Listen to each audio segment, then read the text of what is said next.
know you're watching, Meghan. We know you're watching Doria. And you've just been exposed for telling lies yet again about the fact that you never know what's going on social media. You never know what's being written about you, because it's no coincidence that just hours after Angela Levin and I broadcast exclusive information about the secret war between mother and daughter, that Meghan produced a video showing Doria Ragland in her pool with the child who she claims no one is ever allowed to see. So, Meghan, we know what you're doing, but we also know that our reporting is accurate. And the fact that you are clapping back in this way doesn't change a thing. So before we get Angela Levin's response, let me just take you through the timeline. So this was Angela Levin's tweet last Sunday, where she posted Meghan Markle's secret war with mother Doria Ragland after Netflix dig, talking with Dan Wootton about how Meghan can't even work with her mother. Then within hours, the video came, resting dollface, explaining Meghan just clapped back with an Instagram story or two. Someone is planting these headlines in the tabloids for her, in my opinion, Sunshine Sachs or Meghan herself. It keeps the blame on tabloids and gives her a reason to clap back. Now, what's significant, of course, is that this more aggressive approach has been taken the moment that Meghan Markle has re-signed with Sunshine Sachs, the famous Dirty Tricks PR agency. So here's a reminder of some of what Angela Levin revealed and that so upset Meghan Markle. Very easygoing woman. She likes to see her friends, she likes to do yoga, and she's very easygoing. Well, Meghan got fed up with this because she wants her to do exactly what she wants when she tells her. And I think she got fed up with it. I mean, she was very, very helpful, sometimes there for 3 months, but she got fed up there because she felt that they were using her too much, going out, getting her to cook, go and buy the shopping. I mean, she's not a very young woman anymore. And although she would want to help, doing all that plus looking after 2 children is a lot of work. And Meghan doesn't want to do all the dog's body work, and she got cross with her mother because she wasn't there all the time when she wanted her. You see, she can't actually make a good relationship with anyone because she has to have it her way. It must be.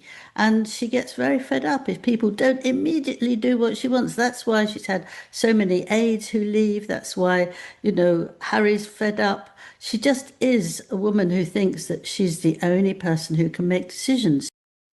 So, Angela Levin, you have been the first to reveal many months ago now the graph between Meghan Markle and Doria Ragland. Within hours of that video going live, we got this. We got this. There she is.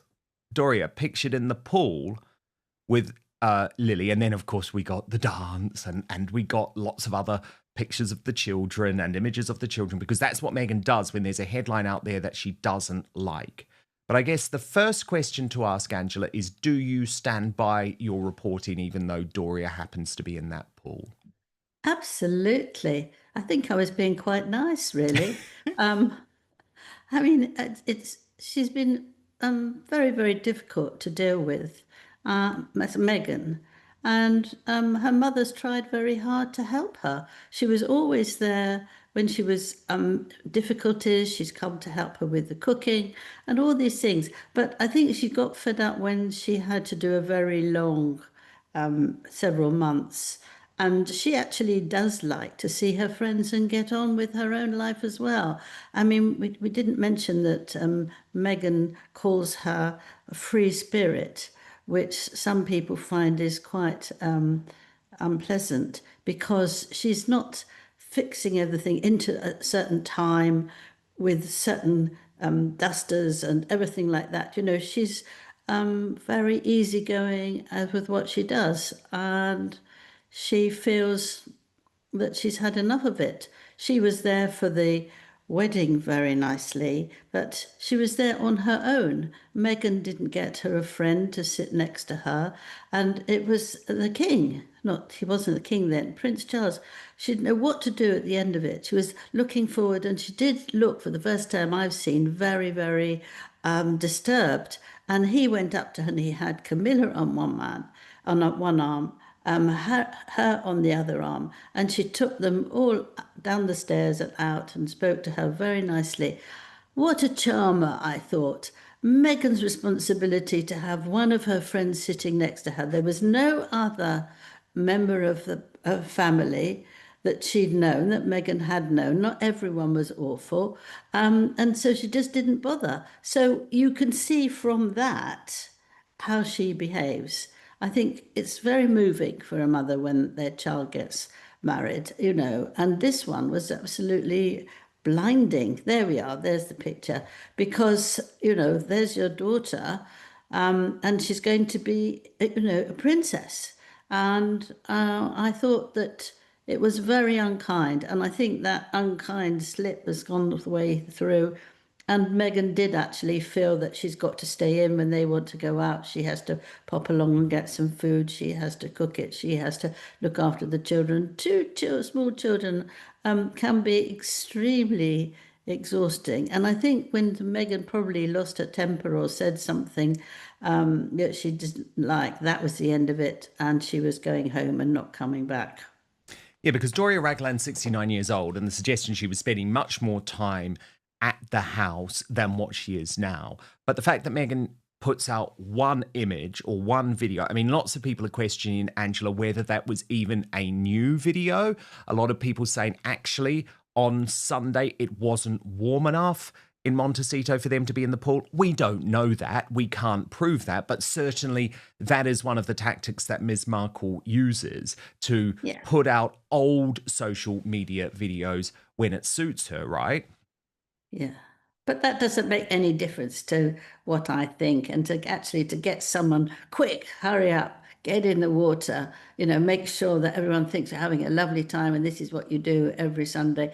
I don't believe in that. I see things, I talk to people, I watch them very carefully. And as you know, I like to sort of work them out and make up my mind what's going on. And I felt very sorry for her because it was very hard. She was extremely good in a whole different world for her. And she was there to help Meghan a lot. And this is what Meghan does. People help her a lot, whenever it is. And then she just gets fed up with them. And also, Angela, this is now going to be much more part of the strategy now that Sunshine Sachs are formally back. Here's the confirmation of that from the Telegraph newspaper. Meghan rehires Hollywood crisis comms firm after a string of advisors walk out. And the key woman who has the relationship with Meghan is Keely Thomas Morgan. And the thing about Sunshine Sachs, Angela, is they're known for the dark arts of PR, aren't they? So we're going to see stunt after stunt after stunt. Meghan hoped she was going to be able to wash her hands of these people, but the problem is no PR wanted to keep working for her in-house. So we are going to see lots more stunts going forward, lots more dancing videos, lots more aggression, because that's what Sunshine Sachs. I feel, and what I'm worried about, whether she will use them, very strong people, and that she would try and beat Catherine and William, which is why they've got someone in who is quite a strong person. But that's my worry. They will go somewhere first. They will find out what they can take over. I think it's going to be the most upsetting and horrible race to deal with it. And I think that Catherine and William will certainly work hard to handle it. But I mean, they've got a lot to do. And I think that the pair of them can be so nasty that it's going to be very, very difficult. That's my view. Yeah, very much. And Angela, we should just remind everyone, of course, that there's total hypocrisy in terms of Meghan Markle's new PR stunts. I mean, as according to Taz said, you have to admit, it's pretty impressive hypocrisy to talk about how you escaped royal life for privacy, didn't want to be on the Truman Show and your children in a fishbowl, yet we see more personal and intimate moments on her Instagram feed than we ever see of royals. And of course, Angela, to me, it was very telling that the moment all of these new picture drops happened, the moment that we saw video of Archie and an animal, for example, was the moment Harry left the country. Yeah, she always does something that he lets the country and he leaves the country, doesn't she? Because say she wants to prove that she's being a great mother while he's away and that everything's fine. Secondly, she wants to do some of the things that he probably would actually say, please don't do that. So she just does it because he's not there. Take advantage of his absence. And of course, Angela, even though you were the first to report it, the reason that we'd actually made the video last week is because Radar Online had gone public with lots more detail about what was going on between Doria Ragland and Meghan Markle.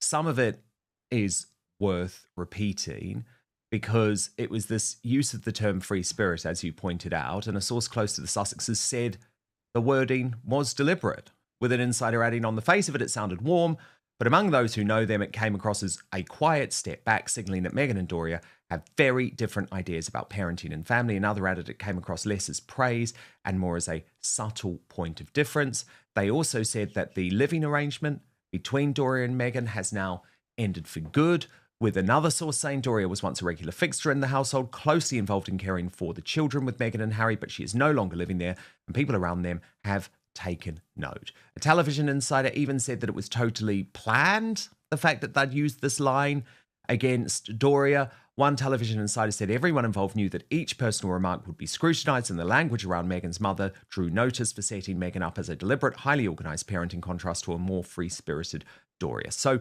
look, all of this, I think, is very clear. We know exactly what she was doing.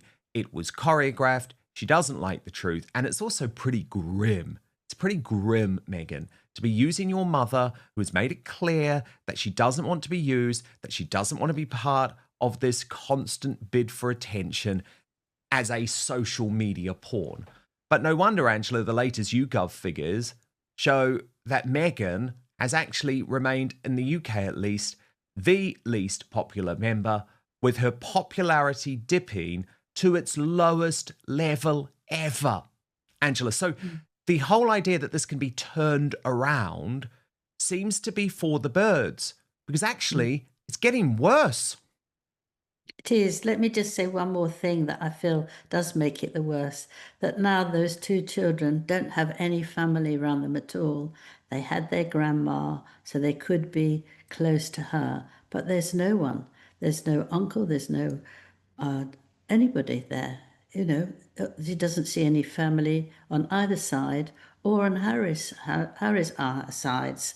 And that upsets me terribly because I think small children need family. And I think that to not let them have anything, all your friends are not there for you all the time. A parent and a grandparent is always there for you. Well, I don't mean, you know, somebody who's just been talking to all the newspapers at the moment. But I think that, you know, children do need a family, and it's tragic that they're not allowed to do that. More bad news for Meghan Markle this week, Angela, but what I would say is that the mainstream media need to keep up, because here you were revealing the information about Doria before anyone else. And of course, I was the first person to reveal long ago, many weeks ago, many months ago, that there will be no season 3 of With Love Meghan, her flop Netflix series. But the mainstream media finally going with this story, which I broke weeks ago. It was the New York Post, and they quoted sources. They do have some interesting detail, though, Angela, about the fact that Meghan just refuses to accept that it's a dead duck and is now pitching new specials for Valentine's Day and for Thanksgiving. So let me just take you through it. Sarah Nathan, the editor-at-large of the New York Post, wrote, Meghan Markle's heavily promoted lifestyle show With Love Meghan won't be returning to Netflix, multiple sources told Page 6. after the Duchess called the show a lot of work. It's not returning as a series. There have been conversations about holiday specials, but there's nothing in the works yet, said one insider. Sources say that Markle will instead concentrate on building her lifestyle brand as ever. People will see similar cooking and crafting on Meghan's socials for the brand, but more bite-sized, one said. Meghan has now pitched several holiday specials, including July the 4th and Valentine's Day, and a source said the hope is to make them. Well, clearly they've rejected her for Valentine's Day, Angela, because, I mean, that's just a couple of weeks ago, a couple of weeks away, so she's not going to be able to turn that around in time. But look, this was confirmation of what we had long ago reported, right? Netflix are just done with. This opening question is crucial because it sets the entire tone. Defiance, not retreat. Angela Levin is not backing down, and that matters. When journalists retreat, narratives collapse. Here, she doubles down and says something telling. I was being quite nice. That's code for, what she knows is worse than what she's said. Already, the implication is that Meghan's behavior toward her own mother follows a pattern, not a one-off incident. This is one of the most explosive moments, not because of what's shown, but when it's shown. The argument here is not that Meghan posted Doria with the children, it's that she did it immediately after critical reporting. That timing is everything. This feeds directly into the accusation of strategic clapbacks, contradicting Meghan's repeated claim that she doesn't follow social media. If you don't watch the coverage, how do you respond within hours? The timeline is the smoking gun. Report goes live, allegations trend, family-focused video suddenly appears. This is presented not as coincidence, but media choreography. The phrase someone is planting these headlines introduces the PR machine narrative, and once Sunshine Sachs is mentioned, the tone hardens dramatically. This is where the story shifts from family drama to corporate PR warfare. Sunshine Sachs is not accused of kindness, it's accused of aggressive reputation control. The argument here is clear: when in-house advisors quit, crisis firms return. And with them, Stunts, emotional imagery, strategic leaks, visual distractions. This reframes the pool video not as intimacy, but intervention. Angela Levin paints a picture that keeps repeating across Meghan's relationships. Helpers become exhausted, boundaries aren't respected, loyalty is expected, not appreciated. This is no longer just about Doria, it's about why aides leave, why friendships fracture, and why Harry appears increasingly sidelined. The claim: relationships only survive if they operate on Meghan's terms. The question isn't is Doria in the pool? The question is, does one image erase months of reporting? Critics point out whether inconsistencies, possible recycled footage, strategic timing. And crucially, one staged moment does not disprove long-term estrangement. This segment quietly devastates Meghan's image. Doria alone at the wedding. No friends beside her. No family buffer. It took Prince Charles stepping in to prevent her being visibly isolated. That image clashes violently with the public narrative of warmth, inclusivity, and compassion. If Meghan champions kindness, why wasn't it shown to her own mother on the biggest day of her life? This is where the criticism turns deeply uncomfortable. What she does is that the both of them do this. When something happens, they pretend it hasn't happened, and they then go and do odd things or say other things or dance or anything else, but they don't accept or stop to accept what's happened. They pretend it hasn't, because that way she can keep going and people will still like her, and who knows, it can just go marvelously up in the air and everything will be fine. But if you watch very carefully, it's always after something negative has happened, that has stopped, that she then makes up a whole story that's going to happen. You know, they're going to buy houses, they're going to go to another part of where they live, and, you know, there's all these exciting stories that actually never make it. And that's because she has to be seen to win. And when she doesn't win, she makes it up that she is winning. But we know, I know, you know, that it's not true. No, indeed. Angela, some other big royal stories this week, which we must get to. Eugenie apparently cutting off all contact with Andrew Mountbatten Windsor over the Epstein scandal. This from Charlotte Griffiths, editor-at-large of the Mail on Sunday, who says it's in wake of the Jeffrey Epstein scandal. He's said to be devastated at the estrangement from his younger daughter. It's understood Eugenie is refusing to speak to Andrew, did not visit him at Christmas. Remember, she established the Anti-Slavery Collective to help counter sex trafficking, said to be taking a dim view of her father's refusal to apologise to Epstein's victims. A source told the Mail on Sunday the rift is like that between the Beckhams and Brooklyn Beckham. There is no contact at all, nothing. It's Brooklyn Beckham level. She has completely cut him off. Meanwhile, sources say her older sister Beatrice has taken a nuanced approach by trying to remain in contact with her father and maintaining her reputation in the royal family. Beatrice invited Andrew to the christening of her 11-month-old daughter Athena in London last month, but perhaps tellingly, he did not attend a party held afterwards in a local pub. It's not clear whether Eugenie spoke to her father at the celebration. Angela, this is very interesting to me because Beatrice and Eugenie always stood by their father, so what's changed now? I think she's had enough. I think it was just too much. And she just doesn't want to accept that she's the daughter of somebody who is still having a rather disgusting time. And I think that she actually as well, I'm sure she would have talked to her husband, Jack. I think things are very different once the young women get married, a very happy marriage. And instead of just saying, daddy, this and that, they discuss it with their husband to see if it's the right thing to do. And Jack is a very good man and he looks after her.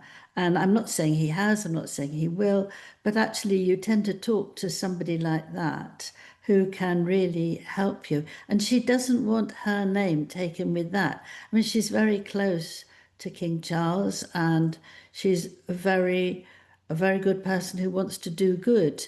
Now, she's not going to look as if she does good if she's got a father who's behaved so badly, and her mother, I'm afraid. If you remember, just a few weeks ago, it was that her mother would actually stay with them in a nice room, and that's not happening anymore.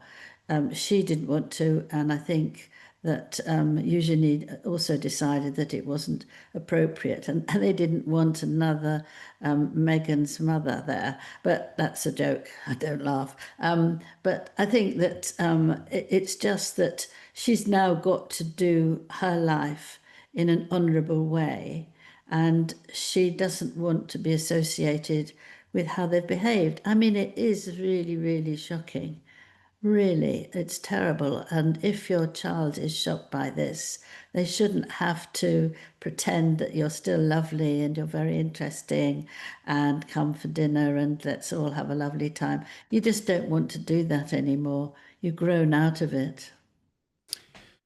Indeed, Angela, on a much lighter note, Prince William in the headlines this week because he has Yeah. been banned from using his beloved e-scooter now that he's moved into Yes. his new home on Windsor Great Park. Apparently, he's completely accepted this decision, Angela. He's following the rules, but this from the royal editor of The Sun, Matt Wilkinson, who reports Prince William has been barred from using his e-scooter. The future king not allowed to whiz around on the two-wheeler. Now he, Kate and the children have set up in Forest Lodge. An insider said William used to love his e-scooter to get around the castle as there was no ban, but of course he's more than happy and prepared to adhere to the rules on e-scooters in Windsor Great Park. What do I you think think, that's Angela? Because he loved it. Remember, he rolled up to the interview with Eugene Levy on Eugene his Levy, e-scooter, yeah. but here are the rules. I think that that's taking a rule too far. Yeah. He's got a lot to do. If he wants to go on it, he'd be very careful. He's not going to go swinging into the grass. I think that that's fine. The fact that he's agreed, I'm astonished. Really, it's very very nice of him. But I think it's a pretty mingy thing. He's going to be our king. You can't stop him doing that. And it's not that he needs to show everybody else that this is the way to do it. This is a man who's all over the place. He's got to do lots and lots of things, and time is tight. And he will be very, very careful. I feel that that's pretty awful. What do you feel? Yeah, I think it's totally over the top. Good. Let him ride his scooter, for God's sake. And why should he have to follow those rules? Rules like that are made to be broken, Angela, in my view. And then the other really lovely moment of the week, and it really is just worth seeing their interaction, Angela, because aren't they brilliant? Zara and Mike Tyndall. Zara, of course, the daughter of Princess Anne. Huge stars in Australia, Angela. I was in Australia for CPAC Australia in October, and I went into one of my favourite stores called Country Road. It's a bit of a clothing store and a country themed. And the woman behind the counter said to me, honestly, Dan, Zara Tyndall is always here. We love her in Australia. She's the nicest woman. She's so down to earth. And I just loved the banter between the Australian host and Zara and Mike. It's worth just watching. Look at this. Very accustomed to seeing in January on the Gold Coast, Zara Tyndall and husband Mike. 15 years, Zara. It's been fun getting to know you. What have you loved this week? Everything. There's so much going on. We love being a part of it. Galloping down the beach. How many goals on Sunday in the polo, please? 2. How many rails dropped in the show jumping? Oh, it's clear. All clear. You're making me look good. Well, You just teed her up to say, what do you most looking forward to coming down here? And obviously, you are a highlight of our trip. And she missed that goal, but then you've picked her back up. That's why you're the best, Hamish. That is why you're the best. I want you, Mike, to be as honest with Australia as you possibly can about Jerry's golf. And don't sugarcoat anything. Going into the bush, what will he come out with? There is no sugarcoat. So going into the bush, which is where he predominantly puts his ball, you're guaranteed he's going to come out with 3 lacerations on his shins, 5 balls, and somehow he managed to find 10 tees. It's an incredible feat. He will go into a bush, even if he hasn't hit it in there. He said, this will be a ball-rich bush, come out with balls that are not his, and maybe a snake, put it in its golf bag and say, well, play on. What you don't know is that they're his balls from the last 10 times he's played without you. That's just so natural. Too much talk of balls, though, but it wasn't over. Keep watching. Yeah. So we ran out of the, he's a very generous man. He buys us a box of Titleist every time we go. And but somehow we managed to get through those balls quite quickly on the golf course. Anyway, I stole his car yesterday to go to Harvey Norman to buy our daughter a birthday present. And I found 3 of those Titleist balls in his car. So he'd even stopped. He was like, I am wasting money giving these balls to my partner. So I'm going to put them in. I was like, cheeky man. You staying in Queensland for a while? Or hey, we did win. Jerry and I beat Nacho and Mike. That's such a shock. But it's impossible to lose when Jerry is doing the Harvey system of scoring. Yeah. We'll have 6, they'll have 3, and somehow we win the hole. You staying around for a while? No, we're going back home tomorrow. It's kind of start of our busy time, and I've got a few competitions this year, and the kids. There's a lot going on with kids. Birthday, so we need to get home. Well, We need to get I home. won't She's not keep very you. happy. You go and jump on a plane. Hopefully we can get some winners, and I'll take some cash home to her. We love having you down. It's always a pleasure to thank spend you. time with you both. Well, thank you for having us again. Can't wait till next year. Oh, Angela, just great. What's lovely is that you can see they really adore each other. Yeah. And they're so natural with each other. And they have fun with each other. They have fun, and they crack jokes, and they all that sort of thing. And you can read it, can't you? It's very, very easy. They're very, very happy. They also happen to be very, very rich. 30 million they're worth. I looked it up before I spoke to you. But I think they're lovely. They make you feel better. And they get on very well with their mother, who you think would be quite strict, but she's not. She's a very loving mother. Zara said once that her mother was the best mother she could ever know and has been wonderful. Oh, that's a lovely thing to say as well, isn't it? So she's a very open, happy girl. And Mike has got very well into the royal family. Now, you think, say, Meghan trying to get into the royal family, it's a disaster. But Mike cracks jokes, very nice, dresses properly, and they're very, very happy together. 3 kids. They wanted a son, 2 girls, and then they've got a son. They're absolutely thrilled. And it's lovely, and you feel happy when you look at them. Absolutely you do. Absolutely you do. It was a lovely way to end what has been a massive royal week. Angela Levin, our royal mastermind, thank you so much. The claim isn't that Doria refused to help, it's that help became expectation, then obligation, then resentment. Cooking. shopping, childcare, constant availability. The suggestion is not cruelty, it's emotional overreach. Angela's key line, "This is what Meghan does." That's devastating because it connects Doria Palace aides, PR teams, business partners, media allies. Once you see a pattern, individual denials start to weaken. Here's where the stakes rise. Angela expresses concern not about rivalry, but targeting. The fear is that aggressive PR tactics could be redirected toward William and Catherine, the most trusted figures in the monarchy. This reframes Meghan not as a victim, but as a strategic operator. This contradiction is brutal. Claims of fleeing the Truman Show, claims of protecting children, yet more intimate content than working royals. And the most damning detail? The children appear most when Harry is out of the country. That raises uncomfortable questions about consent, control, and messaging. Calling Doria a free spirit sounds kind until you understand PR language. Sources argue it subtly paints Meghan as disciplined, structured, superior, while casting Doria as disorganized, unreliable, peripheral. That's not praise, it's positioning. This may be the most emotionally damaging point. No cousins. No grandparents. No extended family. Angela frames this not as royal drama, but human tragedy. Children don't need branding. They need roots. Here's the final nail. No season 3 holiday specials, rejected Netflix, moving on. The strategy now appears to be pretending rejection never happened. When projects fail, new fantasies are floated, new homes, new specials, new wins. But nothing materializes. Angela sums it up sharply. When Meghan doesn't win, she announces victory anyway. But audiences are no longer buying it. Zara and Mike are the anti-Sussex narrative.